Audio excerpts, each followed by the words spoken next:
can you see this person's perspective, but can you see beyond this barrier that is in front of you right now? And we do get to that place of gratitude and actually appreciation.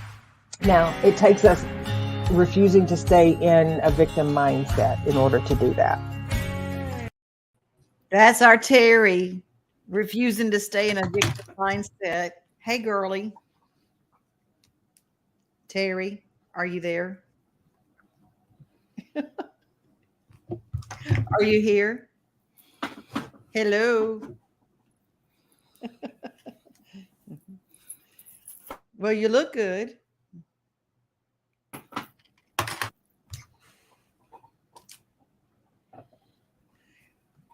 We're texting each other.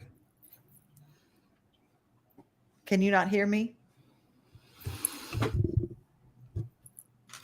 It's one of these days. I swear to y'all. Well, I'm just going to, we're going to do this just a second. Okay. We're going to do this. Can y'all hear me okay? We're going to have all sorts of folks who are jumping in. Good morning, Brenda. Good morning. Good morning. Good morning, Elizabeth. Okay. I know. Teri looks great, but it looks like she can't hear you. It's exactly right. When we're working on it. We're working on it. Okay. Good. We got that. Okay. We got everybody where we can hear everybody. Now let's see if Teri can. Teri, I can hear you. There we go. Here we are. Look how good you look today. What you doing? Thank you, darling. I'm living my best life. What you doing? Taking stuff out of my bucket. All right. Yeah, I know. I was like, what are we even talking about today? Yep. I said, we're going to have that bucket and we're going to, there's something about having it on the bucket list. And I said, a lot of people get all caught up in they're stuck in yesterday, but we can get stuck in someday just as easily. Absolutely. Someday I'm going to do that. I'm going to get around to that one day.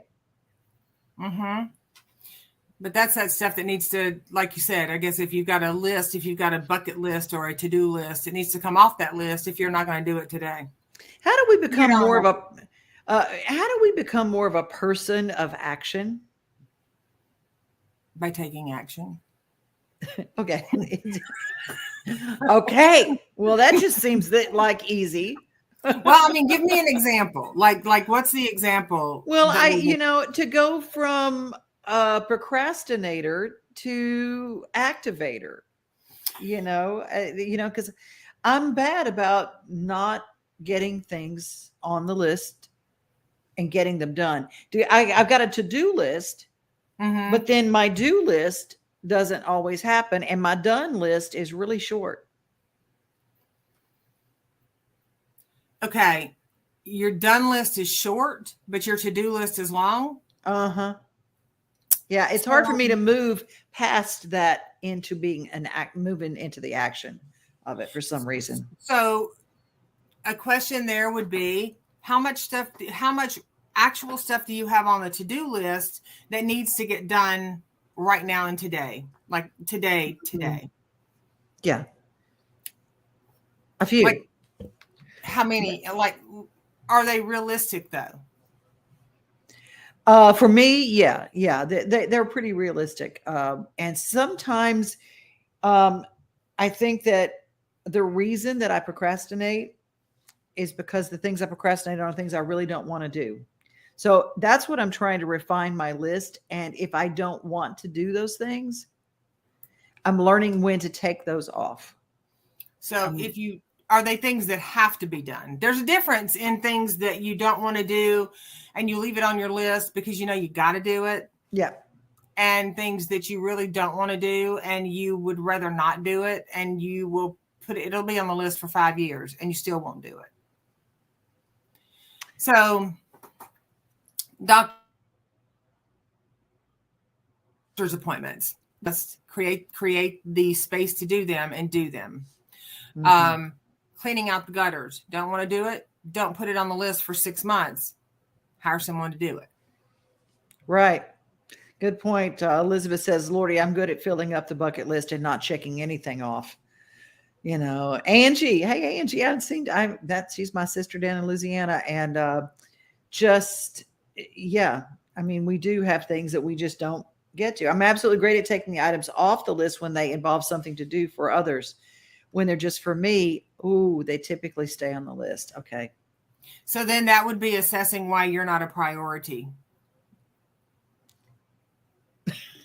Just saying. But making ourselves a priority is one of the ways that we, because here's the thing. Otherwise, we're not being transparent with our need or our desire to, like if I say, I just help everybody and I do everything I can for everybody. And I'm always there to help people and yada, yada, yada. I'm actually being kind of hypocritical if I'm really not helping myself. Now, what we will do is we will align ourselves with a lot of people who are more than happy to have us help them because they don't want to do it themselves. Oh, I know that's true. Angie said, love you. You got to get to my to-do list today. Great points. And then Elizabeth, like, I'm scrunchy face here too. And yeah, yikes. We have a tendency not to put ourselves on our to-do list. And then there are those things that we've always wanted to do. And I have a gazillion people that have told me within my lifetime, because I was a writer. I've always been a writer. I mean, I started writing when I was in first grade, and I love telling people stories, and I've written for newspapers, and I've written for columns online and books. And that's another thing that people say, I've always wanted to write a book. So I'm helping a lot of people right now get that off their bucket list. And those kind of big projects like that, the book thing. What is one of the reasons that we procrastinate? Is fear one of the things of a project like writing a book or something like that? Or does it seem like it's just too big to undertake on our own? Fear can come in there sometimes for people. For me, my fear is not that writing a book will not be successful. My fear is writing a book that it will be successful. And then what do I do with that success? Because then if I write a second book, then it's got to be even better than the first book, which we all know that's not necessarily true. But who's to say it would be better or not be better? Because if you believe that everything comes out as it's supposed to, then the right people will find it, or it'll help whoever it helps. But ultimately it helps you because it's your book to write anyway. Marty Luffin said, I did a bucket list when I was in the 40s. It was full. As far as I know, there's nothing left on it. I've done everything, gone everywhere I ever wanted. Marty, you are a perfect example of someone who writes the list. And it's like, I got to get a bigger bucket. It's like more stuff to do, more stuff to see. You don't let anything stop you. And that's what I love about you, Marty. You're so inspiring. Angie says, now here's an important thing. I keep getting life, family, dealing with what others have messed up, etc. Family distractions. Okay. The question would be, are you fixing what other people have messed up? Or like you helping people with what they've messed up? That would be like one of the things to look at. Sometimes we'll have people that truly we get distracted because someone has fallen into something, then they need help with it. And so we're just going to help. But our pattern, if we are, Angie's saying yes, that's the deal. Yeah. So if our patterns are that we're helping all the time, we've got to get space and time to do things for ourselves. Otherwise, we spend all of our energy helping everybody else, and we don't have the energy or the bandwidth to do what we need to do for ourselves. And then more people need to be helped. And then our personal to-do list gets bigger and bigger and bigger until we just don't want to do anything but watch Netflix because we've got too much to do and it feels overwhelming. Oh, by the way, have you seen The Last Kingdom? No. I'm not. I know. I swear to you, that's me. I mean, my distractions. I mean, when my list gets overwhelming, I'll just go on a binge. And, it's just, that's part of it. Well, what if we didn't, here's the thing. What if we didn't have bucket list comes from actually, before you kick the bucket, what your list's going to be. So what if we didn't really look at it as before we kick the bucket and we just had like a teacup list? so that we didn't have 50 things on our list, but we had 3 things on our list. And because there's a difference in, I want to see the Great Wall of China and I want to go to Mount Rushmore versus I need to fold the laundry. Those are big differences, right? I mean, so we got to, so we got to be real with kind of what we're putting on there. Like a bucket list usually does not have a lot of chores and stuff on it. That's not, a bucket list is going to be more of those things where, now write the book, or write the screenplay could be chore and bucket if it falls in that livelihood category. But there's a big difference. So getting clear with what is a priority, and don't put things on your list that are going to be that you're not going to do them anytime soon. Like if you need to clean your attic out, that if you live in Nashville and it's 150,000 degrees outside, your butt's not going to be trekking up to the attic to clean that anytime soon. So put that on another list that's a couple of months down the road, or put it on a future to-do list. Right. Then it's there. You're not going to forget about it. We put things on the bucket list because we don't want to forget about it, but they are not bucket, but the to-do list. And then things there's so much on there. We're overwhelmed with it. And we don't want to do it at all. We're getting a lot of comments about being overwhelmed. Joyce has brought up rejection as a reason for not doing something. It's just there. And she adds I stay overwhelmed because I try to help everyone else solve their problems and just put mine on the back burner. That is a bad distraction that I think a lot of people, especially empaths, are very prone to. But when I realized that I was using other people's emergencies, so I had a reason for not getting mine done. Right. I was really convicted about that. So it was a lot. And here's the other thing. I shut down. Absolutely. And shutting down can come, and Angie probably knows this, shutting down can come with going, I don't have the time. I don't have the energy. I don't have anything in my wheelhouse right now that will even let me go there. And then we will not do any of the things on the to-do list, and we do veg out. We will just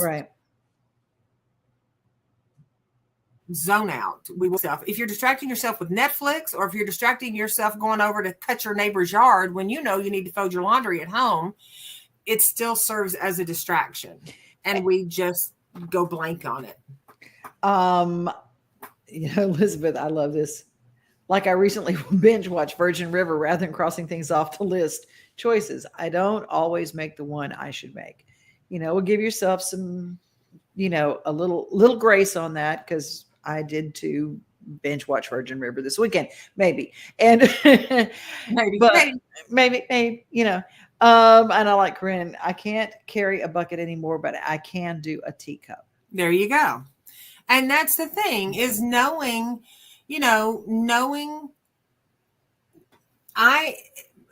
for instance, if I have a daily to-do list, which I do, it will be the things I need to do today. And then there's something that's like by Friday, I need to have these things taken care of. And my to-do list is like one piece of paper divided in half. The things on the left-hand column are what I'm going to knock out today. They're the things that I know I need to get done. The right-hand side of that column are things I'm going to get knocked out by the end of the week.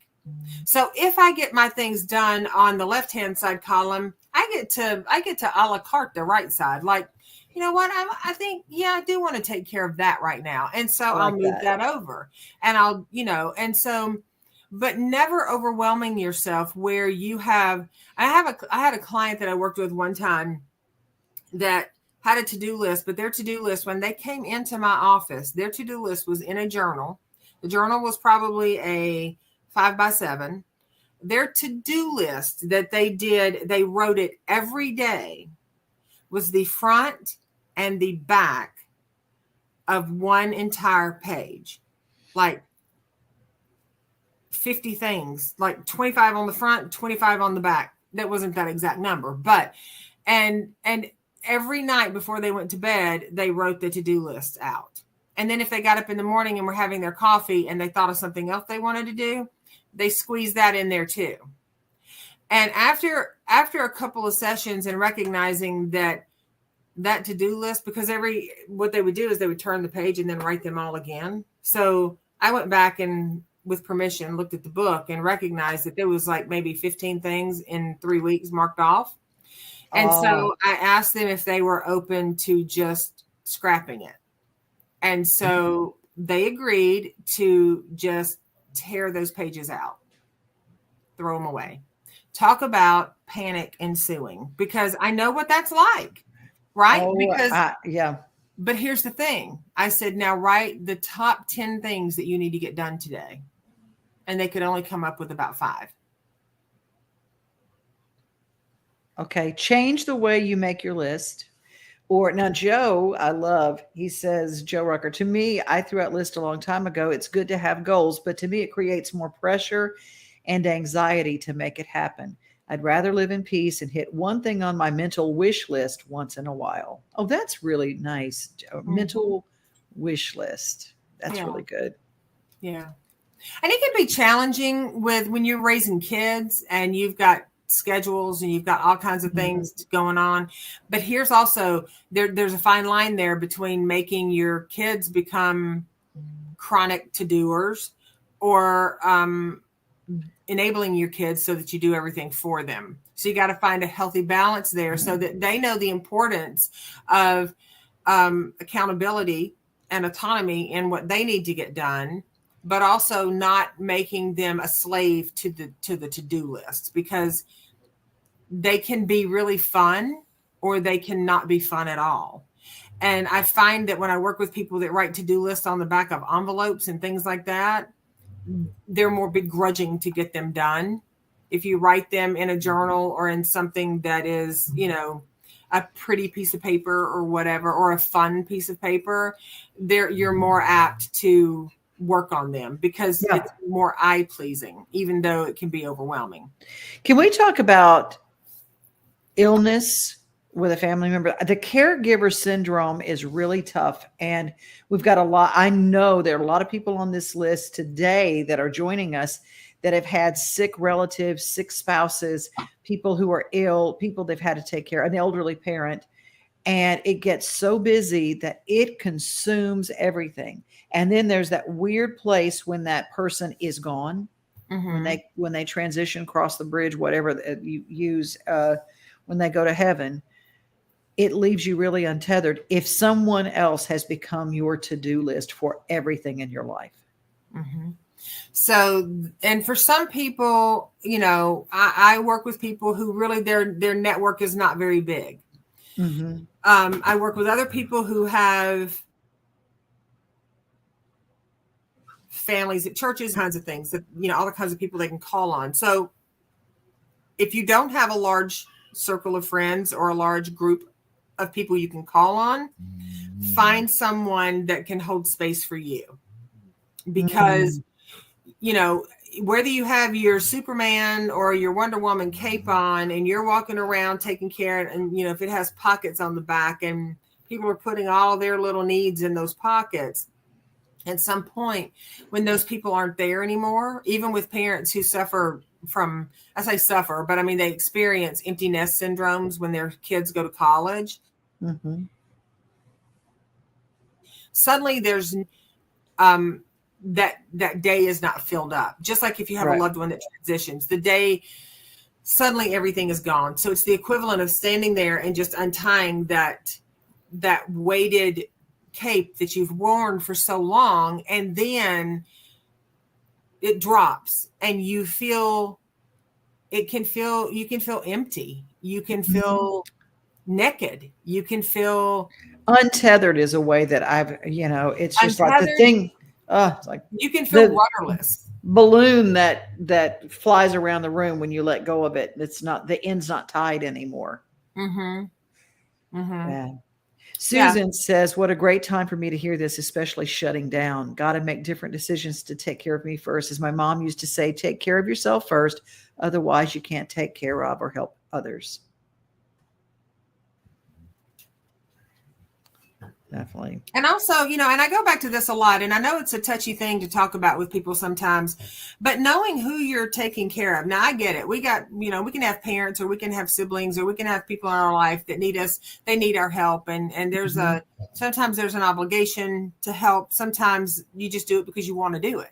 Right. And then sometimes we muddy that line with helping and taking care of people who really are taking advantage of us because we're giving them the advantage. Right. And so we feel our sense of feeling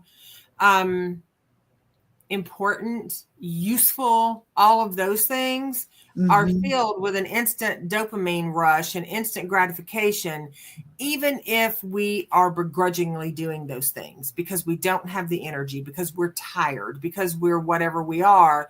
And also sometimes because it's never reciprocated back by those people. And if we stop and think about that, we all have someone in our life, or we are that person, whether we like to admit that or not, that is either helping all the time, and many times just it makes us feel important. It makes us feel important to have a big to-do list because we're go-getters and we can accomplish anything, and we're important and we can do this. Right. That's not good, bad, or indifferent. It's just very taxing on our emotional well-being and our physical well-being because we train ourselves to be busy. And if we have little ones, Yes. we train the little ones to be busy. And I really believe in part, and granted,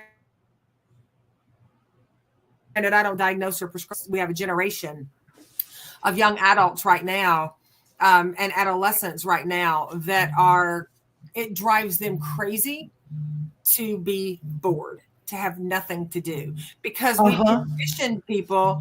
We got to go here at 3, then we're there at 4:30, and then we're going to go home and we're going to grab fast food on the way home. And hey, there's no judgment, right? We do what we do, but we're going to grab fast food on the way home, and then we got to be here at 7, and then I'm exhausted. Okay, well, so-and-so needs me to do this, so I got to do this. And we do it because in part we're wanting to help, but in part the brain is conditioned not to say no. And until amen. And until we start saying it. And this right here can be a blessing or a curse. Mm-hmm. I used to feel bad if I didn't have something in every square. Mm-hmm. Oh, girl. Now, I know. But it's the deal. I felt a lot of pressure. And I have learned that saying no, I have someone dear to me, that has asked me to go to something a couple of weeks from now. And I love him. If he's watching this, I love you. And I want to go to his thing so bad, but I have got 2 other things and I know it's going to sap my energy. It won't even be safe for me to get in the car and drive after that because I get tired. And there was a time in my life when I was boundless energy. That ain't now. I still do more than the average bear, but I've learned the freedom in no is a complete sentence. Mm-hmm. And there's a freedom in that. And I want everybody here to write down no is it's a freeing place. And you can say no with love and with grace. And it's all right to just say, I don't have any more gas in my tank. Well, and some people will say, no, I don't have any more gas in my tank. And then other people will feel shame for saying they don't have gas in their tank because everybody else should have gas in my tank. I'm not having to deal with what this other person's having to deal with. And so the least I could do. And we as a culture get ourselves in this, we get ourselves in the trap of saying, if you got a to-do list, make it a to-do T list, make it little and have one thing on there that's good for you that day. Oh, that's what Angie said. I feel accomplished if I can finish 1 or 2 projects a day. And I think that's good. But also put something on your to-do list that feels good to you. Ooh, that's important. Yeah, Not just the chores of the day, not just the task of the day, but the joys of the day. Absolutely. I mean, it can even be something that is for people like, I love my hummingbird feeders. I mean, I got 2 of them. So I love them. And the hummingbirds have just started coming. So one of mine that's not even on my list, because I do it every day. And I say every day, I really do it every day. Even if I have to be at my office at 7:30 for a client, I get up earlier and I do it. I go out, I check the bird feeders. I have my coffee on the patio. I watch for the fox that I feed. I watch for the deer to come by. And I live in Nashville. So, if we're talking about fox and deer in the middle of downtown Nashville. I'm not in downtown, but I'm close. But I don't make that time. I allow that time. Oh, that's a beautiful way to put that. I allow myself that time to sit there and drink my coffee and feel the breeze and whatever. And if it's super hot outside, then you know what? I'll sit in my living room, because I love my living room, and I'll open the curtains up and I'll just allow myself time to sit there and have my, my cup of coffee. And, I don't fret with, I got to make my to-do list right now, and I got to do this and I got to do that, because all of that is just taking away from that beautiful moment that you're allowing to happen with other stuff. I just love this. I love this. Elizabeth, says that's a great idea. I need to not keep adding to the list, but rather look at it, prioritize, and only have a list with a few high priority tasks, adding, and I need to decide if my to-do list is really right for me, as opposed to what I think it should be. Does anyone really care if closet is organized by color? Hey, I'm right there with you. I'm right there with you. I'll tell you this, Elizabeth, I recently, and I had said it's not on my to-do list because it was not a priority for me, but it was in the back of my mind that I want all my hangers to be the same kind, and I want to prioritize them by color, and that's gonna feel good. Well, then I realized that did not work for me, because I am a sleeveless to long sleeve kind of gal. I don't like things that I like it to be sleevey rather than the other. And it took me, I bought the things to do it and put them in my closet. And I looked at the closet. I don't even have a big closet. I looked at my closet and I was like, is this really bringing me joy right now in this moment? Nope. I don't feel like doing this closet. So those coat hangers laid in the bottom of my closet, which my closet is organized, but they laid in the bottom of my closet for probably 3 weeks. And then one day I went in there and I was I opened the closet and I was like, let's do this. And I did it. And doing things that way is so much more soul pleasing than feeling like every time you open your closet, oh my God, I got to get this done. I haven't done it yet. I'm so lazy. I don't know why I'm not doing this. I should do this. Blah, blah, blah, blah. Who's going to come in your house? For real. If you want to come in my house and look at my closets, look at my closets. And if you think they look like shit, well, that's on you, not me. I don't care. They don't bother me. So I agree with Elizabeth. It doesn't matter if your clothes are color coordinated. It matters to you. And that's what's important. If you open your closet and you're like, ooh, I love this, then yay you. But don't open your closet and go, oh my God, I just, this closet is a wreck. If it's a wreck and it's a priority, organize it. If it's not, let's not self-judge. Absolutely. We got Shalane, who has not been with us, that I recognize because I love that name. I definitely take care of others and things first. Get so overwhelmed from my own must-dos. I'm trying to work on myself more.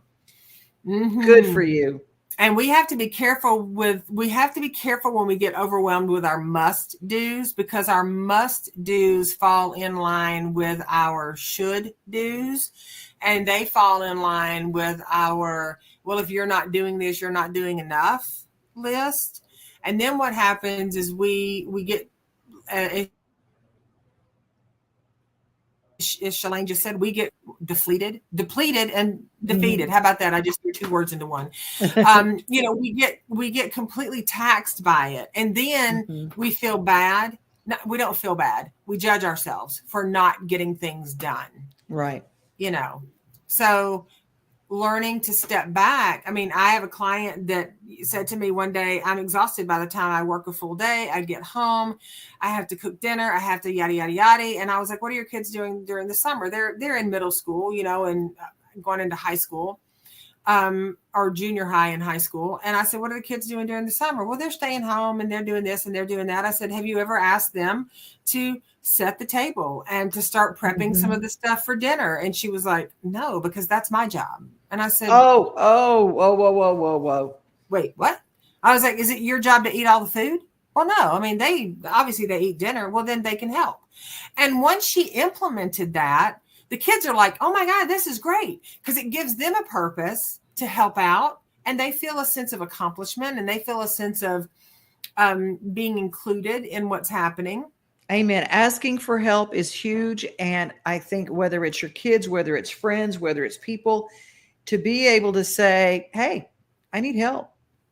That was the hardest thing for me to ever do. Hardest thing for me to ever do is, because I can do it all, right? No, I can't. Angie brings up something else too. She was dealing with a lot of illness in her family and elderly parents. And then a hurricane hit her house.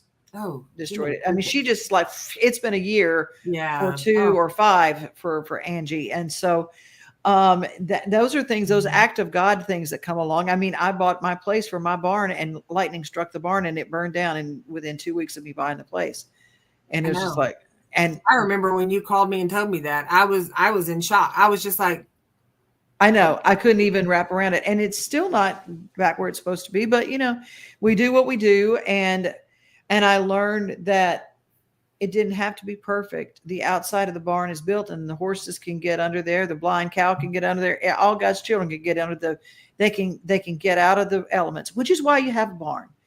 Okay. It's not perfect. It's not like I bought it, but will it work? Yeah.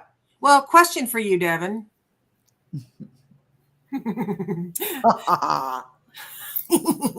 Question for you, Devon. Does Stevie think it's perfect? Oh yeah, he thinks it's great. In the middle of winter, when I've got the heat lamps in there, he's like the one animal that's in there under his heat lamp, just laying down. Okay. So your perception that it's not perfect doesn't actually mean that it's not perfect, because it's perfect for him and it's perfect for the horses. It's just your perception that it could be better. Amen. But don't we do that to everything?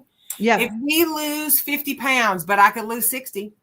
If we, get, whatever, color your hair, but it could be a different color. If we as human beings have this incredibly twisted way, and we're brilliant at it, of always one-upping our own, but it could be whatever. And it could be, sure, but why not just appreciate what it is?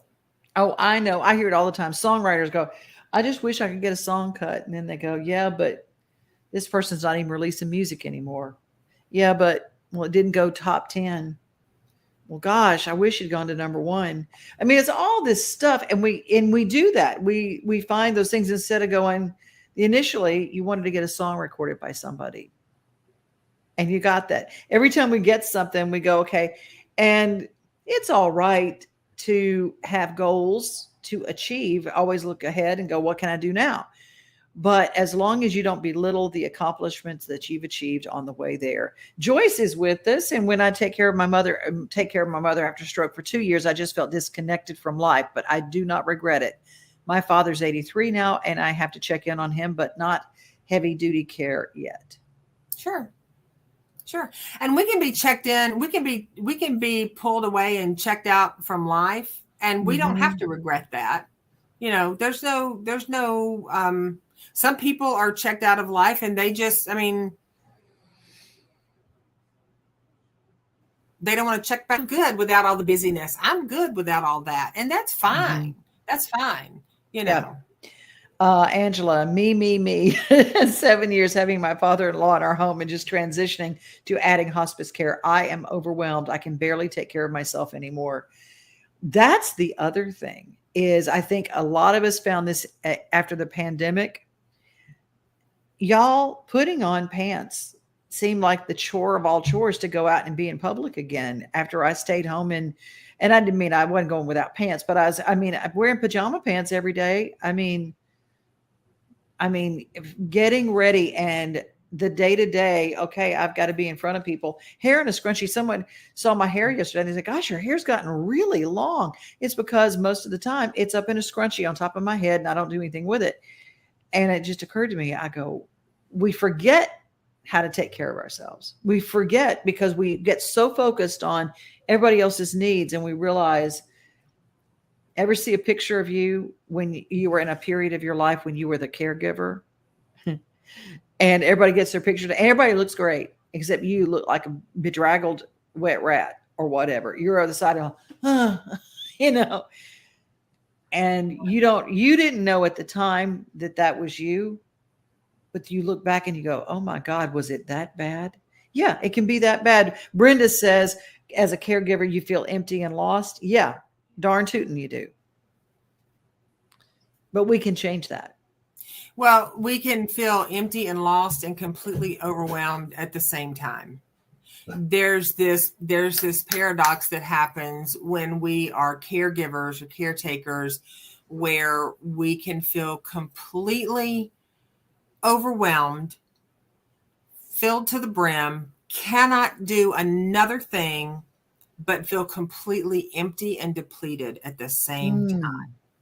And that is when we have to, and I say this a lot to people, you got to ask for help. And that's an easy thing to say to people.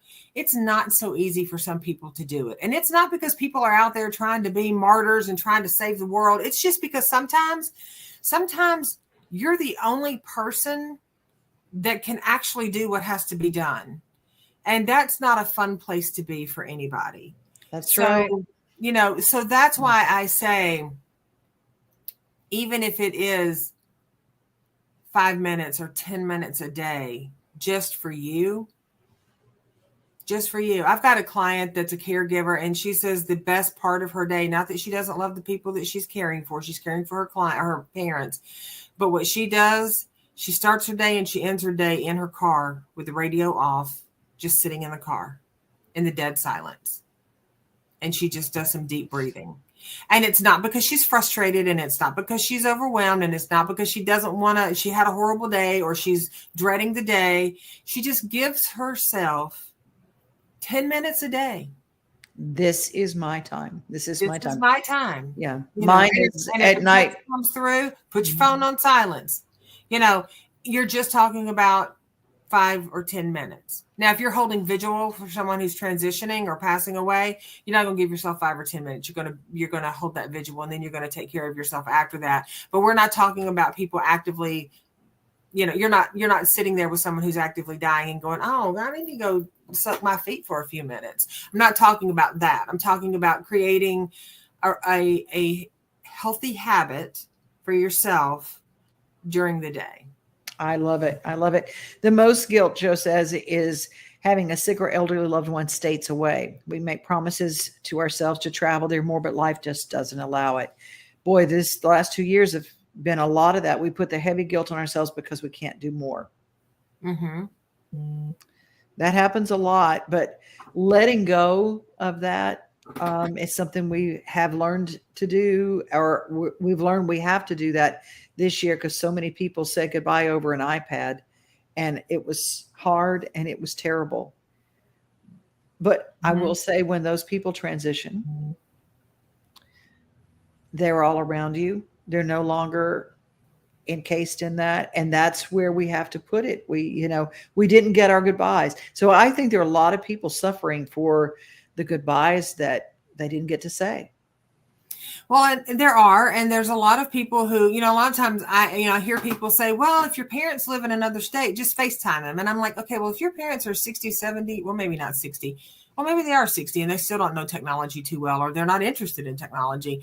But if your parents are 70, 80, 90 years old, odds are they're not going to be whipping up FaceTime and, calling you on an iPhone.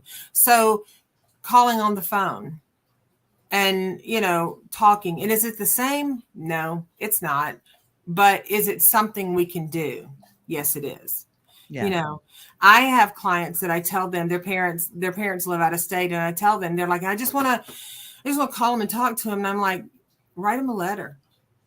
Because parents come from a different generation. They don't come from a techie generation.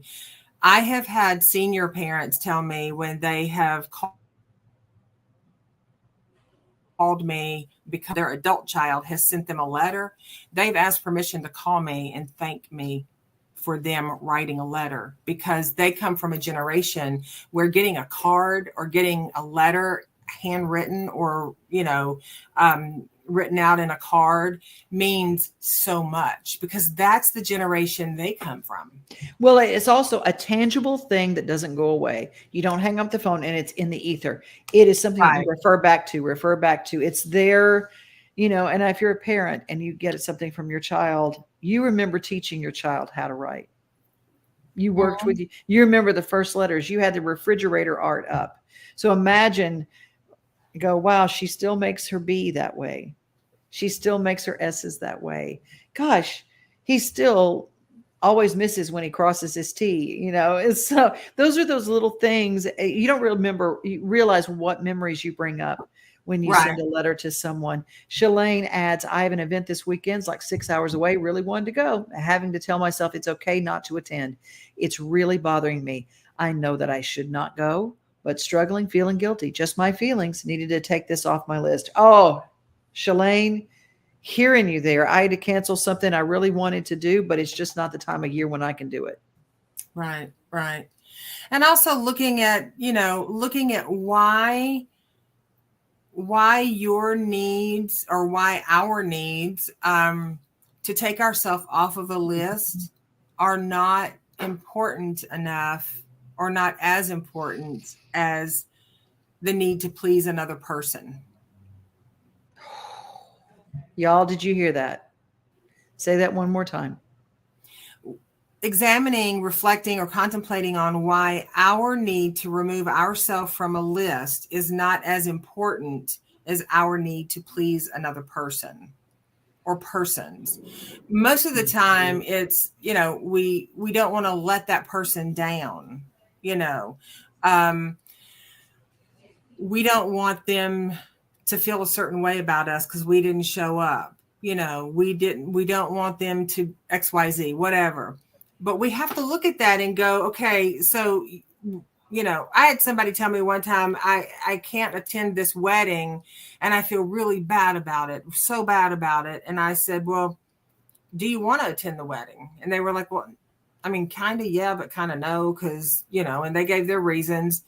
And at the end of the day, what happened was, and I said to them, there are 200 people coming to this wedding. Whether or not you show up, I mean, I said this, and it was, me, I'm direct. I was like, unless you're the mother or the father or the bridesmaid or the groomsman, if you're a guest in the 56th row back, your presence is not that important that you're going to rock their world and ruin their day. But sometimes we are made to think from parents and other people that if we don't show up, we're letting down, disrespecting, not being, and we're going to hurt someone's feelings. Oh, that's not necessarily the case. Dennis joins us from Iowa. Good to see you there, Dennis. We're bringing this thing to a close. And Shalane says, I'm so bad at this.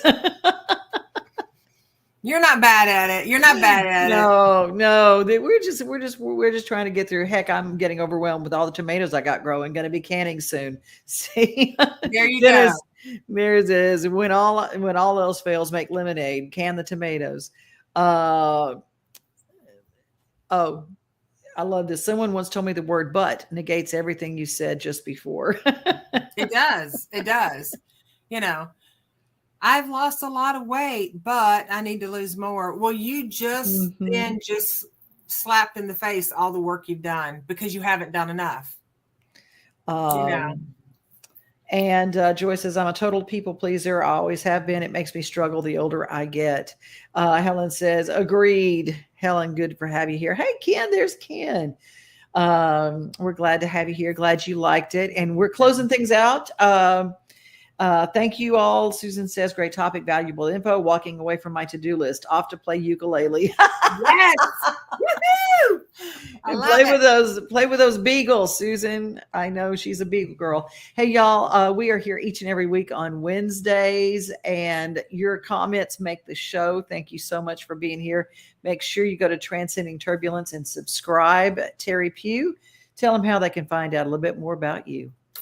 You can find me at teripugh.com or on just about any, well, not any, Instagram and Facebook. That's where I hang out socially.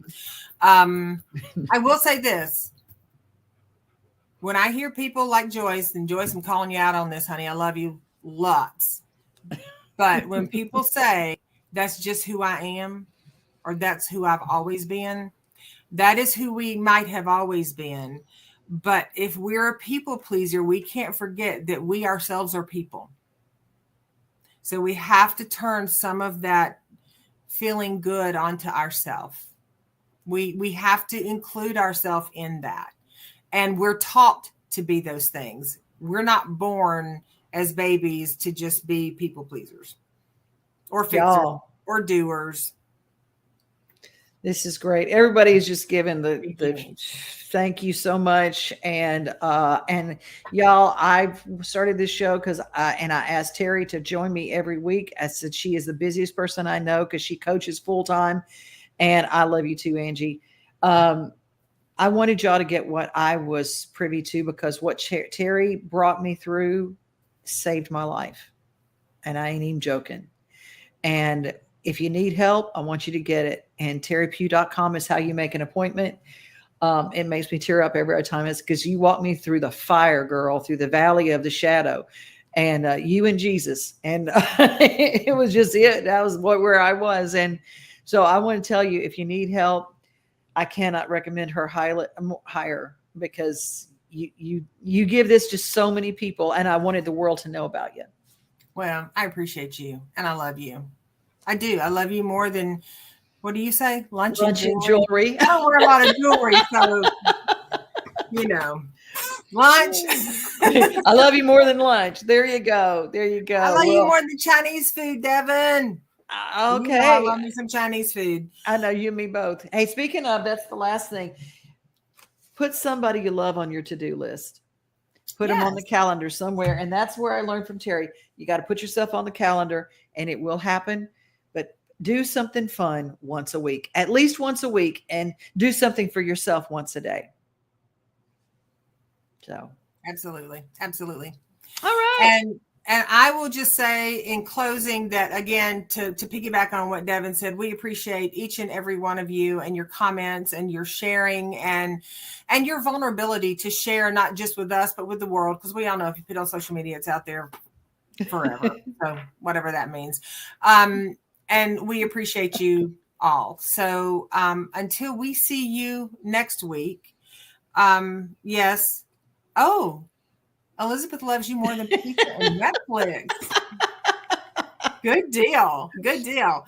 Well, until we see you all next week, please create or work towards or consider, lean into creating memorable and intentional moments that fill your heart and your mind with peace and increase your peace.